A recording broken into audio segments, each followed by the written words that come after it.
The fall season is a busy but dangerous time for farmers. We learn the possible hazards behind the harvest.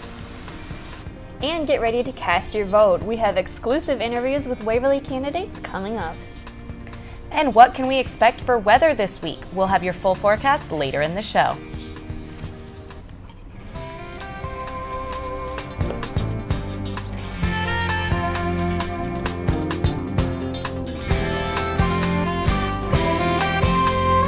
Happy Friday and Good Morning Waverly.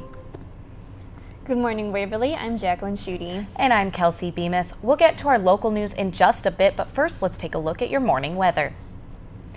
Outside, the temperature is currently 37 degrees, relative humidity of 89%, slight wind 9 miles per hour coming from the west with a dew point of 34 degrees. Now, as we carry throughout the day, we will see some slight chances for showers, only about a 20% chance or so. We'll see a high of 44 mid-morning. Noon will hit right at 50 degrees, and this afternoon we'll see our high of 54 degrees, winds getting up to about 15 miles per hour throughout the day. And then as we carry to tomorrow, should see fairly sunny weather tomorrow, 49 degrees for the high. Sunday warming up to 53. Monday cooling down to 51 degrees with a chance of about 20% chance of rain there. And we'll have your full forecast a little later on in the show. Sounds good. Thanks, Kelsey. Waverly is hosting elections next Tuesday to decide their new mayor and to fill the Ward 3 and at-large council seats. Polls will be open Tuesday from 7 a.m. to 8 at night. The mayor candidates are Dwayne Little and Reverend Charles Infelt. We'll be interviewing them both later in the show. Wes Gade, Jacob Martin, David Reneschek, and Christopher Skuster are all running for the council seats. All candidates said they agreed on a few larger issues discussed at the candidate forum last week. They said they were hesitant to expand Waverly's airport. They also said that costs for a bigger public works building and the Champions Ridge project are important, but costs need to be carefully monitored. Running for Ward 3 are Wes Gade and Jacob Martin. Gade talked about his family's history ties to Waverly. They have been here since 1939. He talked about how the town's recreation has changed since he grew up here. Jacob Martin is a junior at Wartburg College and says he wants to keep taxes low. Gade and Martin both say they feel having those lower taxes will encourage businesses to come to Waverly. David Reneschek and Christopher Skuster are running for the at-large council seat. Reneschek talked about how much he enjoys living in Waverly and shared the focus on keeping utilities and taxes low. Skuster says he would like to see more of a focus on outside recreational activities. He also talked about the many reasons why he likes living in Waverly. And once again, the polls will be open Tuesday from 7 a.m. to 8 at night. The Bremer County Board of Supervisors replaced the Executive Director of Community-Based Services on Monday. Chairman Tim Neal replaced Jamie Barnett as the acting Executive Director for the agency. Neal then fired Home Health Financial Account Manager Derek Erlmeyer. The Waverly Health Center is looking for a new Chief Executive Officer. The hospital announced Tuesday night that CEO Kyle Richards will be leaving the hospital in January. Richards will be moving to South Dakota to begin his new job as the Chief Operating Officer with Regional Health Network. He has worked at Waverly Health Center since August 2011. The Waverly City Council is considering revising their ordinance on raising chickens within the city limits. The council met Monday to discuss the possible requirements for citizens wanting to raise chickens in Waverly. The amendment would allow up to 4 hens and no roosters to a residence. Those raising the hens would not be allowed to sell eggs or raise free-range chickens. Wartburg College professor Ed Weston brought the issue to City Council when he learned raising chickens was not permitted in Waverly. Well, there are so many communities that are doing this around the country that it's surprising to me actually that City Council only looked at Mount Vernon and Iowa City and Cedar Rapids. It's going on all over the country. There are magazines on backyard chickens. So the idea that it is explicitly illegal in Waverly just doesn't make an awful lot of sense to me. And as harvest season is moving into November, farmers are anxious to get their crops harvested before the temperatures drop. It is important that during this busy time of the year, farmers keep safety as their #1 priority. WTV's Ashley Davis reports. I have a cousin with one leg. He lost it in an auger accident. I buried one cousin because of a grain accident, so it's hit personally.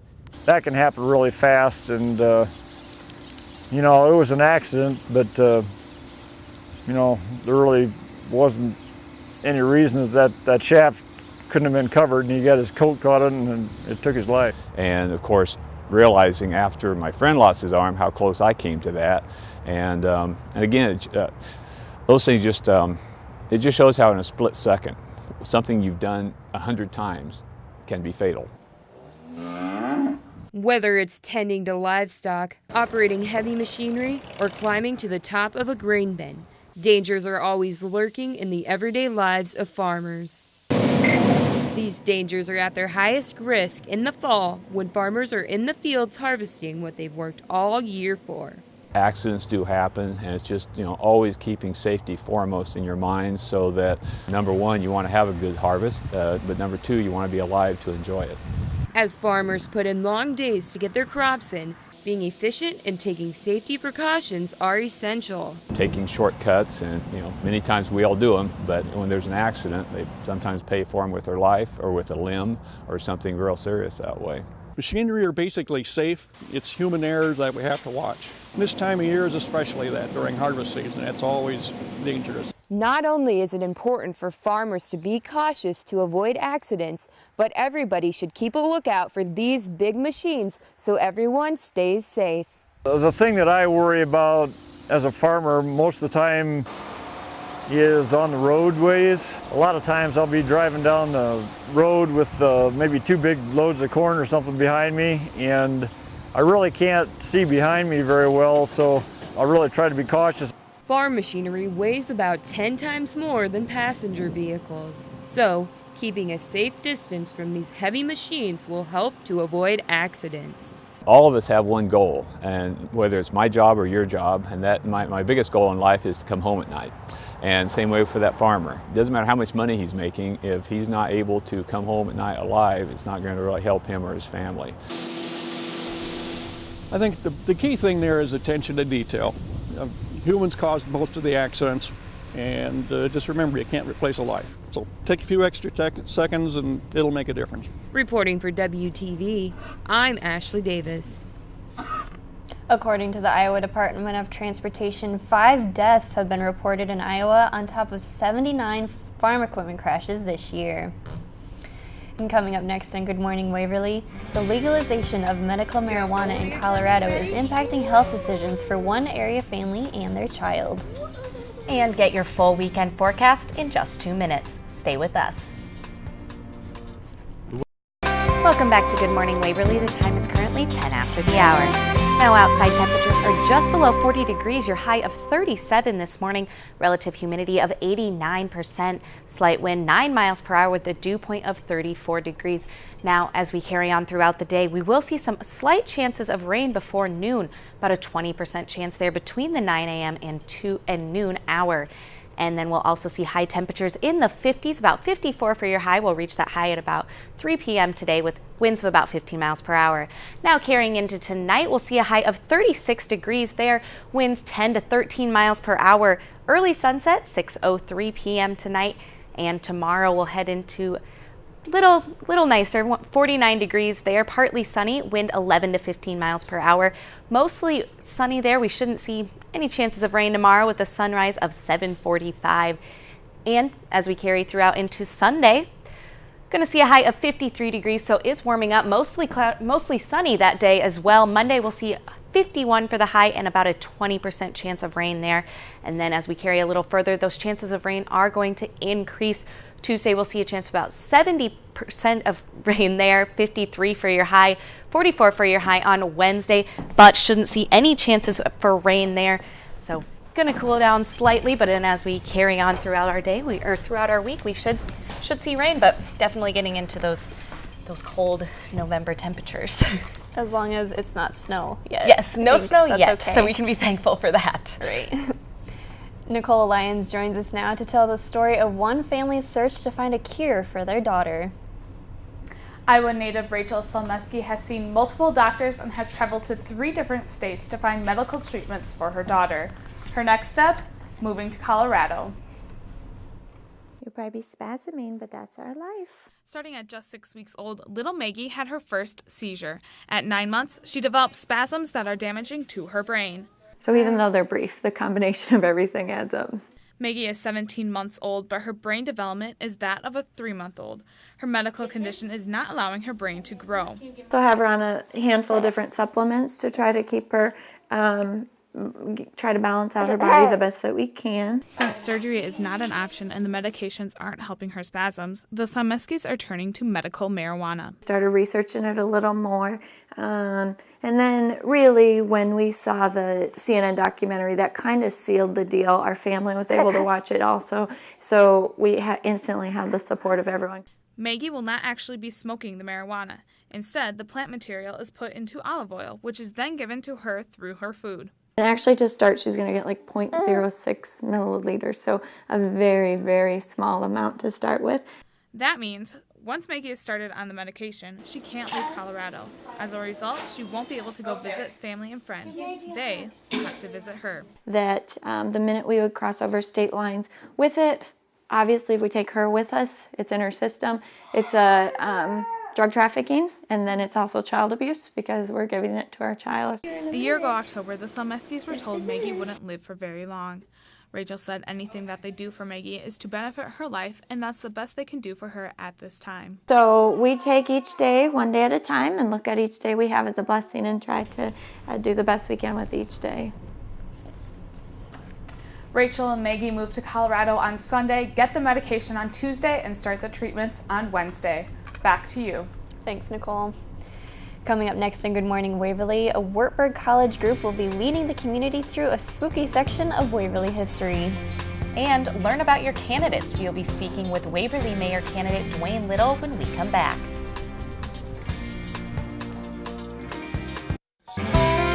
Welcome back to Good Morning Waverly. With the Waverly elections fast approaching, we decided to sit down with each of the mayoral candidates to learn more about their platforms and their decision to run.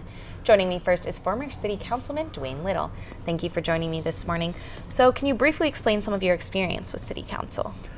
Well, over the last 30 years I've been involved in all kinds of business activities, which makes me aware of how budgets and how organizations have to function to get things done. In the last 15 years, I've attended and participated in Waverly Council meetings. I've missed 6 council meetings in that time period. I also participate in a variety of other commission meetings and strategy meetings and different meetings that involve the city.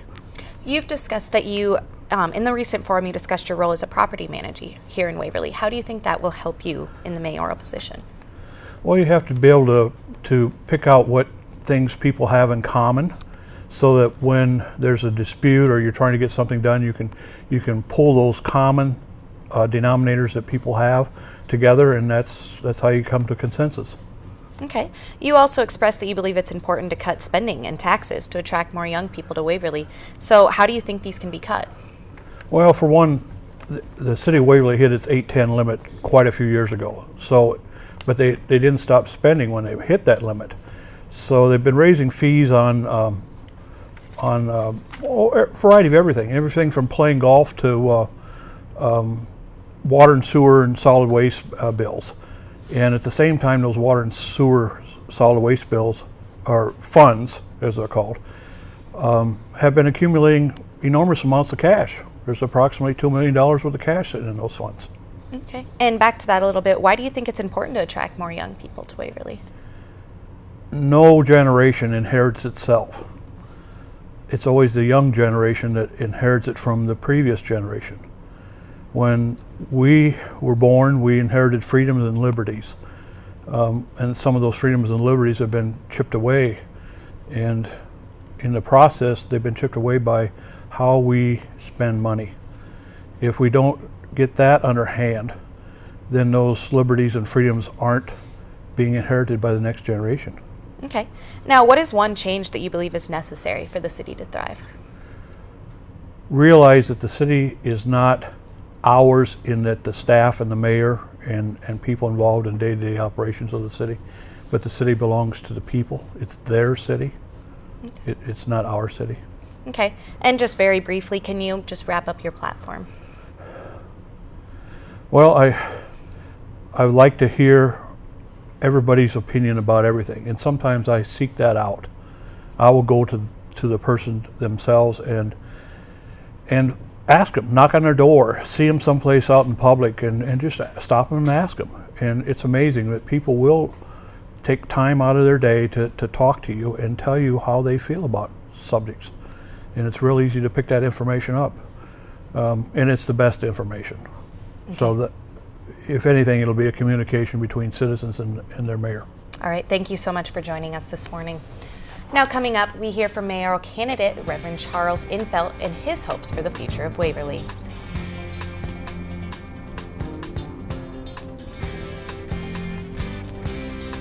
And learn why Waverly zombie enthusiasts ran for their lives earlier this week. Stay with us.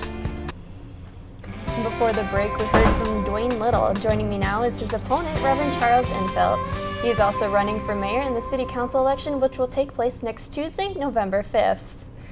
So, Mr. Infelt, why did you decide to enter the mayoral race? I think it's an opportunity to serve our city. I think we have a lot going for us, and there's a lot of excitement, and I want to lead the future. Have you had any experience in city government before? Done a lot. I did a lot of my professional life in Chicago and worked with a lot of systems and taught city systems, and I'm ready to go. How do you think that experience will help translate into Waverly's? Well, we have a housing need here. Affordable housing for young families coming in, very important. I have a rich background in housing, and I want to address that, one of my foremost endeavors. You said at a recent forum, you said you support a safe approach to growth and an increase in affordable housing. What do you mean by a safe approach to growth? Well, I think that we need to be ambitious because we need to grow. We're landlocked. We need more affordable housing, but we need housing at all levels. So, but you can't expand faster than you can expand. It has to be thought through. It has to be balanced. It can't be just all high end or all low end. It has to be a balanced approach, and that's what I'm going to do. You had also previously owned a business in Waverly. How do you envision this experience being helpful if you were to become mayor? Well, as a part owner, my folks, Fred and Lucy Infelt, did a great job of serving this community for 45 years. As a part owner of those businesses, the business downtown and across the city, very important to me, as is industry. As we grow, that's where, as industry comes in, as residential growth comes, that's where our taxes are controlled and everything's spread out and we can keep our momentum. What do you believe needs to be done to improve Waverly as a community? I think we're doing wonderfully well. I think we can be very proud to be here, and I think Wartburg College has led the way with a lot of other places and in town, so that I think we are ready to go into the future. I think that we just need to continue it with more focus, more energy on housing and expanding business and in industry. You also mentioned calling for a peppy revival of volunteerism. So how would you like to increase that volunteerism? I think we need to look at everything we're asking of people to do on boards and commissions and even city council. We live in a sped up world, everything happening fast, and we don't have as much time, so we have to streamline. I'm going to lead a look at all the different commissions and what we ask so that it's possible in the time that we have available to have a lot more people involved. And can you briefly sum up your platform? Well, I think I'm just ready to go as overall a leader of a wonderful city, and I'm ready to go on the housing issues and the volunteerism issues and controlling taxes. Okay. Thank you for joining us here today. Thank you. It's good to be here. And just a reminder, those elections are next Tuesday, November 5th from 7 a.m. to 8 p.m. To find poll locations, call the Bremer County Auditor's Office at 319-352-0340. And coming up next, Waverly runners got their adrenaline rush earlier this week by trying to survive a zombie infestation. We'll learn more when we come back. Wartburg and Waverly spent their Tuesday night running from zombies.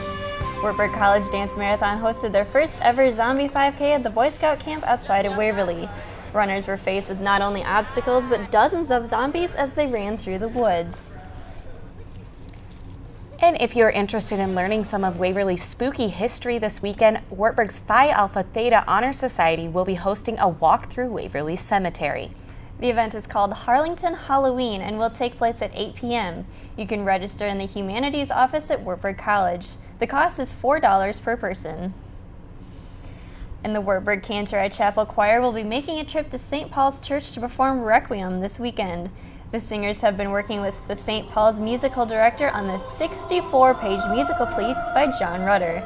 The performance is scheduled for this Saturday at 5:30 p.m. Dr. Karen Black, Canterbury's director, said she hopes the piece will be added to the All Saints Day church service. It's a wonderful work, and I think the nice thing about doing it this way is it's incorporated into the worship service. So it becomes meaningful not just as a concert piece, but as a real piece for worship. Take a look at some final weather coming up. Yeah, we can take a look at what we can expect to see throughout the day and then as we carry on into our weekend. Now today we are going to see temperatures in the mid-50s for our high, 44 for the high at 9 a.m. Noon we'll see a high of 50 degrees, and 3 p.m. we'll see a high of 54, about our high for the day there. Some slight chances of rain, about a 20% chance or so between 9 a.m. and noon, and we will see winds pick up to about 15 miles per hour. Then as we carry on throughout our weekend, tomorrow we'll see a high of 49 degrees, partly sunny there, winds 11 to 15 miles per hour with a sunrise of 7:45 a.m. And then as we carry on just a little further, we're going to see it's going to pick up it's going to, get warmer Sunday, 53 degrees for the high there. Monday, a high of 51 degrees. And we will see some slight chances for rain on Monday as well. So should see some fairly warm temperatures. It is going to, and then I guess we didn't look a little further. We did earlier in the show. As we carry on to about Tuesday or so, it's going to start to pick up that rain, 70% chance there, and then cool down as we get into next week. So it sounds like it'll be nice weather. Hopefully. Yeah. Well, thanks again for watching Good Morning Waverly. We hope to see you again next week. Have a great day, Waverly.